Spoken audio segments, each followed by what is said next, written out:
안녕하세요. 11월 28일 월요일입니다. 11월 달 마지막 주간으로 접어들고 있는데 11월이 30일까지 있으니까 오늘까지 포함해서 3일이 지나면 이제 12월이 되겠습니다.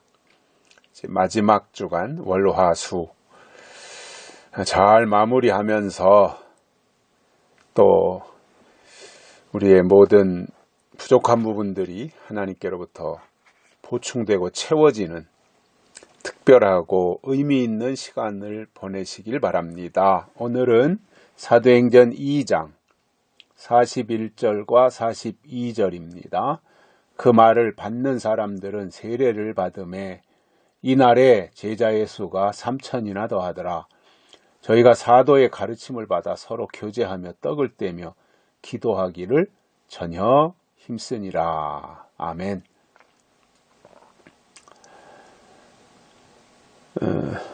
베드로가 이 패역한 세대에서 구원을 받아야 된다. 아주 중요한 말을 했잖아요. 패역한 세대에서 구원을 받아야 된다. 그랬더니 그 말을 받는 사람들이 세례를 받기 시작합니다. 구원을 받으라 했더니 세례를 받으러 나오는 거예요. 그 당시에는 할례를 행하는 시대였기 때문에 또 바리새인들, 유대인들이 눈을 부라리고 다 주변의 사람들을 감시하는 상황이었지 않겠습니까? 그런 가운데서 세례를 받는다고 하는 것은요, 모든 기득권을 포기하는 것입니다. 그야말로 목숨 내놓고 세례를 받은 사람들이죠. 그러니까 요즘에 교회에서 교회 나온 지 6개월 지나면 학습 주고 1년 지나면 세례 주고 하는 이것과는 달랐다는 이야기예요. 초대교회 때 사도행전에 나오는 회개는 모든 안정적인 자기 삶에 대한 포기이고 모든 기득권을 내려놓는 것이고, 그래서 할례주의자들이 득세하는 그 시대에 할례를 버리고 세례를 받으러 나온다고 하는 것은 굉장히 위험한 상황이었지만, 그럼에도 세례를 받았다고 하는 것은 그만큼 그들 속에 강력한 믿음의 내적 부르심이 있었다고 하는 것을 볼 수 있습니다. 그래서 그들이 세례를 받으러 나오는 거예요. 그래서 그날에 제자의 수가 3,000이나 더했다 이겁니다. 그러니까 베드로를 통해서 그날 하루 동안 세례받은 사람이 한 3,000명 됐다는 거잖아요. 어마어마한 거지요. 대단한 역사죠. 그런데 이게 인간적 베드로의 관점에서 보면 베드로 혼자 이런 일을 할 수 있는 사람이 아니잖아요. 어부 출신인데 누구를 설득시킬 만한 언변을 가진 것도 아니었을 것이고, 또 사람들로부터 존중을 받거나 우대를 받는 그러한 위치에 있는 사람도 아니었는데, 베드로에게 하나님이 능력을 주시니까 베드로가 이 패역한 세대에서 구원을 받으라 이렇게 말하니 그 말을 받는 사람들이 세례를 받게 되고요. 그리고 그날의 제자의 수가 3,000명이나 더해지는 엄청난 일을 행한 것입니다. 물론 베드로를 통해서 하나님이 하신 일이지요. 그리고는 그 3,000명이나 되는 그 많은 사람들이 이제 세례를 받았잖아요. 그럼 세례 받았으면 끝나는 게 아니잖아요. 세례는 시작이니까. 그리스도인으로서의 시작이니까 세례를 받는다고 하는 것은. 그래서 그들이 세례를 받은 이후에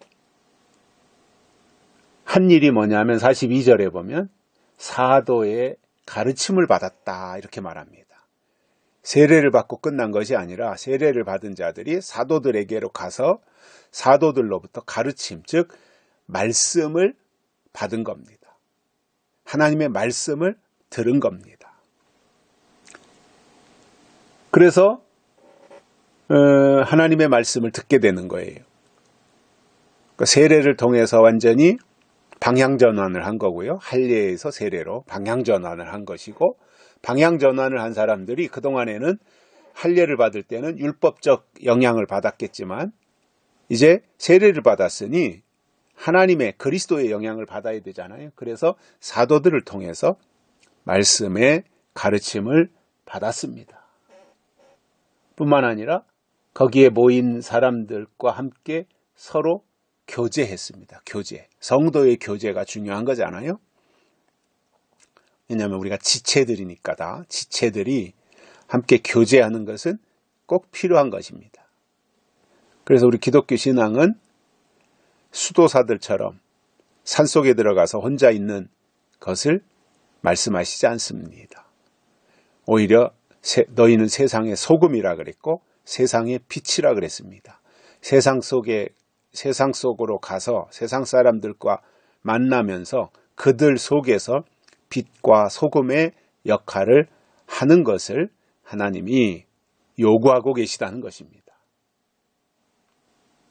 그래서 함께 교제했습니다. 교제.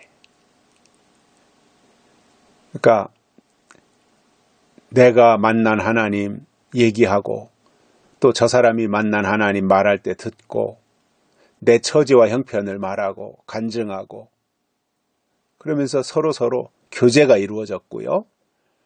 뿐만 아니라 떡을 뗐다 이겁니다. 교제하면서 떡을 뗐어요. 이게 초대교회 때부터 이게 음식을 함께 먹는 문화가 만들어지는 거죠. 이게 먹는 게 참 중요하잖아요. 사람이 만나서 먹는다. 이게 뭐 요즘 배고픈 사람은 없지만 그래도 같이 만나서 맛있는 거를 먹고 교제하고 뭐 국수 한 그릇 삶아놓고라도 묵은지하고 이렇게 먹으면 그게 또 참 맛있거든요. 특히 이제 교회에서 먹는 것은 더 그렇더라고요. 왜냐하면 뭐 예배 드리고 나서 은혜 받고 또 교회 안에 머무르고 있는 지체들과 또 좋은 사람들과 같이 어울려서 먹으니까 그게 뭐 썩 맛있는 국수도 아닐 텐데 그냥 멸치 국물 내가지고 무짠지나 배추 묵은지 넣고 그냥 얹어서 이렇게 먹는 건데도 그게 맛있거든요. 이게 떡을 떼는 것과 같은 거죠. 필요한 부분들이고요. 그리고 그들이 기도하기를 전혀 힘썼습니다. 기도하기 시작했다 이겁니다. 그러니까 이게 다 지금 그 초대교회 공동체에 이것이 완스톱으로 한 번에 다 이루어진 거잖아요. 세례 받았지요. 사도들로부터 말씀에 대한 가르침이 있었지요. 교제했지요. 떡을 뗐지요. 기도했지요. 이게 다 한 번에 다 이루어지는 거예요. 주변 의식하지 않고 또 내가 좀 부족하다고 해서 주눅들 필요도 없는 거고 그냥 있는 그대로를 드러내고 교제하고 나누고 또 같이 기도해주고 이게 얼마나 아름다운 모습이에요. 이게 초대교회 때의 신앙 공동체의 진정한 모습이에요. 저는 오늘 이 시대에도 교회 공동체가 이런 모습으로 가는 것이 바람직하다고 봅니다. 모이면 뭐 누가 무슨 명품 옷 입었네, 누가 무슨 좋은 차 타네. 뭐 어느 교회 가면요 맨날 모이면은 일부 예배 끝나고 점심 먹고 2부 예배 드리기 전에 이제 교회 안에 요즘에 식당도 있고 커피숍도 있고 다 하니까 둘러 앉아가지고는 뭐 누가 어쩌네, 누구 내가 뭐 어쩌고 뭐 우리가 무슨 뭐 이번에 차를 좋은 차로 바꿨고 외제차로 바꿨고 뭐 그랜저 뭐예요 제네시스로 바꿨고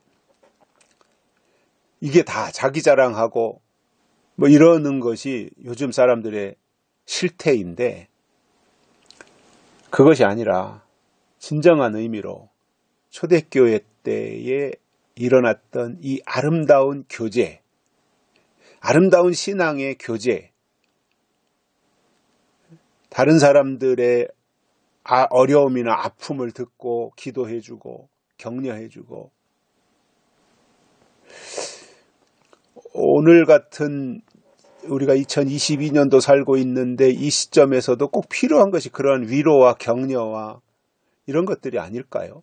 왜냐하면 요즘 사람들이 다 힘들게 살고 있잖아요.